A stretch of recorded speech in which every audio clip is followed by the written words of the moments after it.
నరదృష్టి. వసుదేవసుతం దేవం కంసచాణూరమర్దనం దేవకి పరమానందం కృష్ణం వందే జగద్గురుం. జగద్గురువైనటువంటి శ్రీకృష్ణ పరమాత్మల వారికి, జగదేక వీరుడైనటువంటి అర్జునుల వారి పాదపద్మాలకు నమస్కారం చేస్తున్నాను. మరి ఇప్పుడు అందరూ కూడా ఉద్యోగాలు రావట్లేదండి అని ఒక బాధ, వచ్చిన ఉద్యోగాలు ఊడిపోతున్నాయండి అన్నది రెండో సమస్య. ఏమండి చక్కగా అసలు నేను జాబ్ ఎక్కి అమెరికా వెళ్ళానండి, కంటిన్యూస్ జాబులు చేస్తున్నానండి, మొత్తం మీద నిన్నే నన్ను పీకేశారండి అని ఒకళ్ళు. మరి ఎప్పుడైనా దాన ధర్మాలు చేస్తే కదమ్మా మీరు 15 లక్షలు సంపాదించేస్తారు అమెరికాలో. చేస్తామండి వాళ్ళకి ఆ తానా వాళ్ళకి ఇచ్చామండి, వీళ్ళకి ఇచ్చామండి. వాళ్ళకి కాదమ్మా, పేదవాళ్ళకి ఏం చేసావు, అనాథ పిల్లలకి ఏం చేసావు, సాధువులకి ఏం చేసావు, తర్వాత మనము వికలాంగులకి ఏం చేసావు. మేము చేసేస్తామండి. అవన్నీ కాదమ్మా, మేము చెప్పినప్పుడు నువ్వేం చేసావు. ఇలా ప్రతి మనిషి అడగాలి, ప్రతి మనిషి మీరు తర్కించుకోవాలమ్మా. అలాగే రాజకీయ నాయకులు ఏమండి పోస్ట్ కోసం ట్రై చేసామండి, ఒక 50 కోట్లు అడిగాడండి. ఇప్పుడున్నటువంటి మీరందరూ అనుకుంటారు పాపం రాజకీయ నాయకులను తిట్టిపడేస్తూ ఉంటారు మీరు. వాళ్ళ పోస్టులు ఏం ఫ్రీగా ఇవ్వలేదమ్మా. వాళ్ళు మినిస్టర్ పోస్టులు అవి ఇవి అన్నీ కూడా ఏదో కార్యకర్తల కింద నుంచి వచ్చినాయి అనుకుంటున్నారేమో. అన్నీ డబ్బులమ్మా, పైకి కనబడవు. డబ్బులెట్టు కొనుక్కుంటారు కాబట్టి వాళ్ళు సంపాదించుకుంటారు, పెట్టుబడి ఇసురుతారు, సంపాదించుకుంటారు. వాళ్ళు పాపం అన్నీ కరెక్ట్లే చెప్తారు, మీరు వినాలి కదా. మరి అయినప్పటికీ కూడా వీళ్ళు రాజకీయాల్లో డబ్బులు ఖర్చు పెట్టినా సరే పని అవ్వట్లేదండి బాబు, మాకు పోస్టులు రావట్లేదండి అనేటటువంటి వాళ్ళు. ఇక రైతులు ఏమండి బాబు, మేము చాలా పంట వేసామండి, అందరూ ఉల్లిపాయలు ఏమన్నారు గురువుగారు, మీరు చెప్పినట్టు వేసామండి, ఒక్కొక్కడికి 5-5 లక్షలు వచ్చినాయండి. మరి బాగుందండి గురుగారు మీ పేరు మీద అని కడప నుంచి, అది కూడా బ్రహ్మంగారి మఠం, డైరెక్ట్ బ్రహ్మంగారి మఠం కందిమల్లాయపల్లి వాళ్ళ వంశస్థులే చేస్తే నాకు చాలా సంతోషం వేసింది. మరి కొంతమంది పాపం రైతులు ఏమండి మేము నష్టపోయామండి, మా టమాటా పంట రూపాయి కూడా వెళ్ళట్లేదండి, మిరపకాయలు మొన్న ఒక ఆయన ఫోన్ చేశాడు, ఎండి మిరపకాయలు ₹1 అమ్ముతుందండి, అసలు ఫుల్ లాస్ అయిపోయామండి అంటారు కొంతమంది. చేపల రొయ్యల చెరువులు నడుపుతున్నటువంటి వాళ్ళు ఏమండి అందరికీ బాగుంది, మేము లాస్ అయిపోయామండి, మొత్తం చేపల రొయ్యలు చచ్చిపోయినాయండి అంటారు. అలాగే ఏమన్నా నాకు మైగ్రేన్ నొప్పి వచ్చిందండి, నడువు నొప్పి వచ్చిందండి, బెడ్ మీద నుంచి లేవలేకపోతున్నామండి అంటారు. వీటిలన్నిటికీ కారణం ఏమిటో తెలుసా? ఒకే ఒక్క పదం, ఒకే ఒక్కటిలా, అదే నరదృష్టి. మరి మనమేమో చూపించుకోవడానికి ప్రయత్నాలు చేస్తూ ఉంటాం. మంచి బట్టలేసి, మంచి చక్కగా మేకప్ వేసి, లిప్స్టిక్ వేసి, మంచి అందంగా తయారు చేస్తే చూడరమ్మా. అరే ఈ అమ్మాయి మగవాళ్ళు చూడడం సాగదా పక్కన పడేసేయండి. ముందు ఆడోళ్ళే అబ్బా ఇది బ్రహ్మాండంగా వేసేసుకుంటుంది, కాస్ట్లీ చీరలు కట్టేసుకుంటుంది, ఇంత బంగారం, ఇలా నువ్వు బంగారం వేసుకుని వెళ్తే ఇలా నకసిక పర్యంతం చూస్తారు నిన్ను, కింద నుంచి పైదాకా మొత్తం బాడీ నుంచి అంత కింద వరకు. ధృతరాష్ట్రుడు గాంధారి చూస్తుంది వాళ్ళ కొడుకు దుర్యోధనుని, పై నుంచి కిందకి ఇలా చూస్తుంది. కృష్ణుడు వచ్చి పాపం పాండవులకి ఇదవుద్ది కాబట్టి ఒక చిన్న ట్రిక్ ప్లే చేసి కృష్ణ పరమాత్మ ధృతరాష్ట్రుడి ఆ గాంధారి నుంచి దుర్యోధనుడికి ఫలితం రాకుండా చేస్తాడు, అది వేరే సంగతి అనుకోండి. ఆమె ఉద్దేశం ఏంటి, గాంధారి ఇలా కళ్ళు కప్పుకొని మూసుకొని ఉన్నటువంటి దృష్టిని ఒకేసారి ఇలా చూస్తుంది, దాంతో పవర్ జుమ్ అని వెళ్ళిపోయి వాళ్ళ కొడుకు వజ్రకాయమైపోతుంది దుర్యోధనుడి యొక్క శరీరం. అంటే దృష్టికి అంత శక్తి ఉంటుంది నాయన. మనమేమో అసలే లైటింగ్లు పెట్టేసి మాకు మొత్తం కళ్ళన్నీ పోయాయి. సగం మంది జ్యోతిష్కులు, సగం మంది ప్రవచనకారులు వాళ్ళ క్యాన్సర్లు కూడా వచ్చేసినాయి నాయన. వచ్చేస్తాయి అంతే, లైటింగ్, రేడియేషన్స్, కెమెరాలు, ఇగో చూడు మైకులు, అన్నీ హార్ట్లు కూడా పోతాయి అన్నమాట. అంత త్యాగాలు చేసి మేము మీకు చెప్తుంటే మీరు అర్థం చేసుకోకుండా, మీరు బాగుపడాలని చెప్పి మా ఆయుర్దాయాన్ని తగ్గించేసుకుంటూ మేము చెప్తుంటే మీరేమో బిల్డప్లు ఇస్తూ కామెంట్లు పెడితే ఎంత బాధ కలుగుద్ది. అప్పుడు లోన్ నుంచి వీడికి ఇదా చెప్పేది, మేము ఇలాంటివి అంటారా, గురువుకే పంగనామాలు పెడతారా వీళ్ళు అని మనసు బాధపడుద్ది కదా. ఆ మనసు ఏం చేస్తుందంటే శపిచ్చేస్తుంది. ఆ శాపానికి ఆ శక్తి ఉంటుంది. అంటే బాడీలో ప్రతి మాటకి కూడా దృష్టికి ఉంటుంది, మాటకే ఉంటుంది శక్తి, ఎనర్జీస్. ఇవన్నీ ఎనర్జీసే. ఇప్పుడు మంచి వయసులో ఉన్న కుర్రాడు ఉంటాడు, వాడు కొత్త పెళ్లి కొడుకు పొద్దు ఎరగడనే సామెత ఉంది. కొత్తగా పెళ్ళైనడు వాడు అసలు తల్లి మాట విండు, తండ్రి మాట విండు. కొత్తగా పెళ్ళైనటువంటి పెళ్లి కూతురికి జ్వరం వస్తే వీడు ఆ అమ్మాయిని వదలకుండా తిరుగుతుంటే తండ్రి ఏం చెప్తాడంటే అనుభవంతో, ఎవరైనా ఆయన జ్వరం ఉందని వచ్చి ఈ గదిలో పడుకోవాలని తండ్రి విడదీస్తాడు. పెళ్లి కూతురిని, కోడల్ని వేరే గదిలో పడుకోబెడతాడు. ఎందుకు? అతనికి తెలుసు జ్వరం వైరస్ బాగా పెరిగిపోద్ది, వీడు కూడా సిక్ అయిపోతాడని. జాండిస్, లివర్లో పోడాలు, ఇలాంటివన్నీ జరుగుతాయి. అంటే ఎనర్జీస్, బాడీ అంతా ఎనర్జీసే. మరి ఇప్పుడు ఆ వయసులో ఉన్న ఆ కుర్రగాడికి మరి 60 సంవత్సరాల వయసు వచ్చేసరికి, 60 కూడా ఎక్కలేదండి, 48 దాటేసరికి ఎరెక్టైల్ డిస్ఫంక్షన్, పనిచేయవు, ఆర్గన్స్ పనిచేయవు. అసలు ఈ తాగుళ్ళు, మందులు, సాఫ్ట్వేర్ అంటే మంచిగా మర్యాదగా చక్కగా తెలుసుకోండి. ఒక్కొక్క రాశికి నరదృష్టి వల్ల ఎలా జరుగుతాయి, వాటి నుంచి ఎలా తప్పించుకోవాలో చూద్దాం. తులారాశి అండి. ఈ తులారాశి వాళ్ళు అసలు ఎర్రగా బుర్రగా ఉంటారండి. వీళ్ళకి ఎంతసేపు కూడా హాయిగా కష్టపడరు.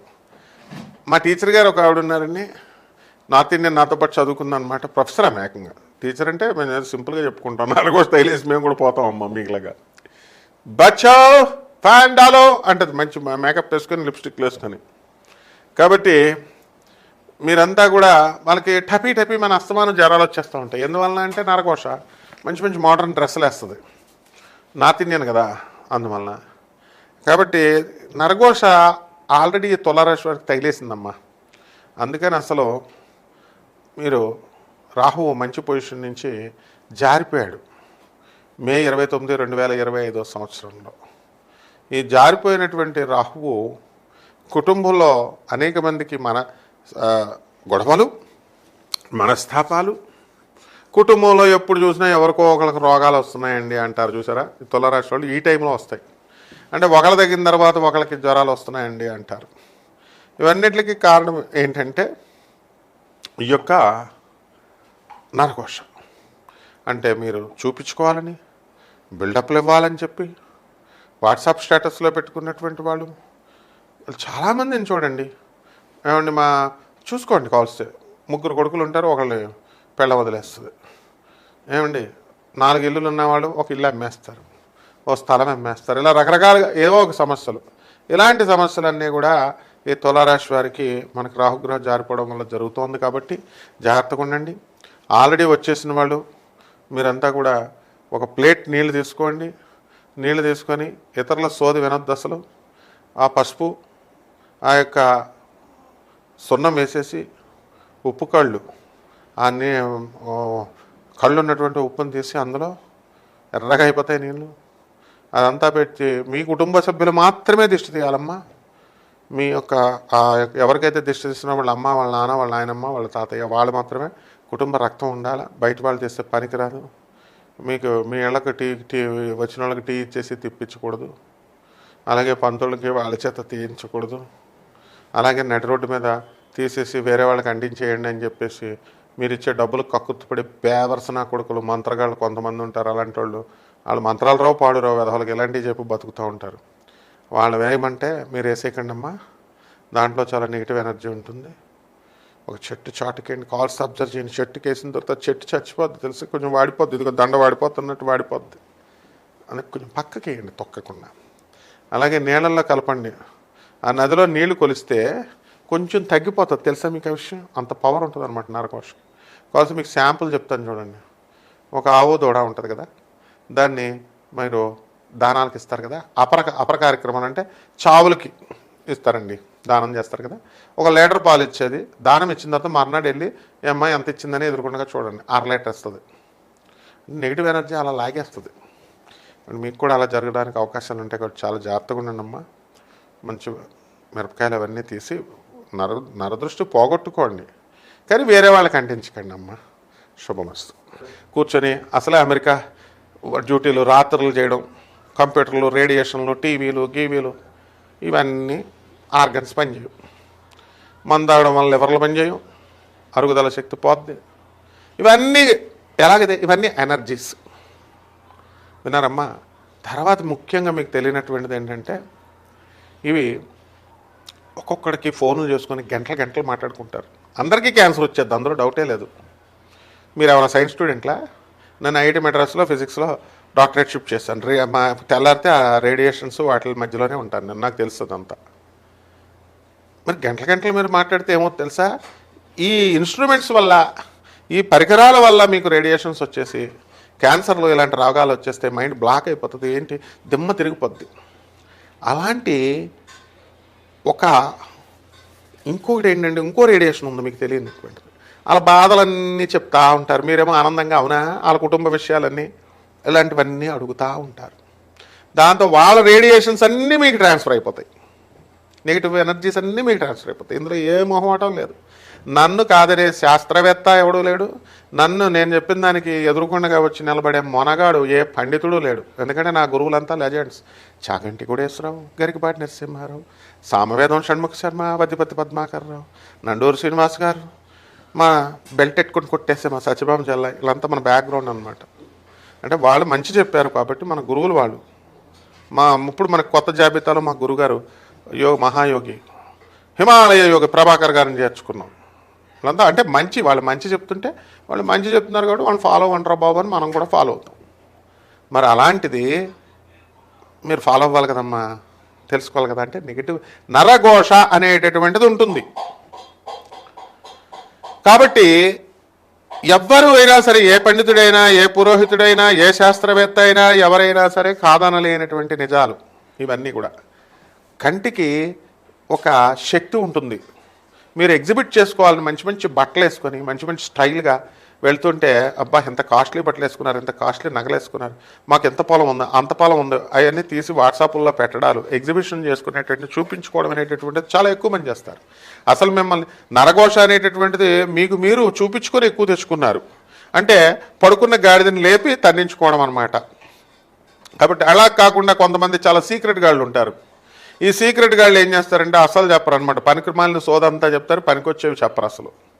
ఇది వీళ్ళు చాలా తెలివైన వాళ్ళు, వీళ్ళు చాలా డేంజరస్ ఫెలోస్, వీళ్ళని చాలా దూరంగా పెట్టేసేయాలి. నాకు 8 సంవత్సరాల క్రితం ఒక అమ్మాయి, ఏమండి మా ఆయన నన్ను కొట్టేస్తున్నాడండి, బాధేస్తున్నాడండి, అర్థం చేసుకోవట్లేదండి, ఇలాగనమాట బుర్ర తినేసి అనమాట, మా అత్తగారు ఎప్పుడు చచ్చిపోద్దండి అంటూ.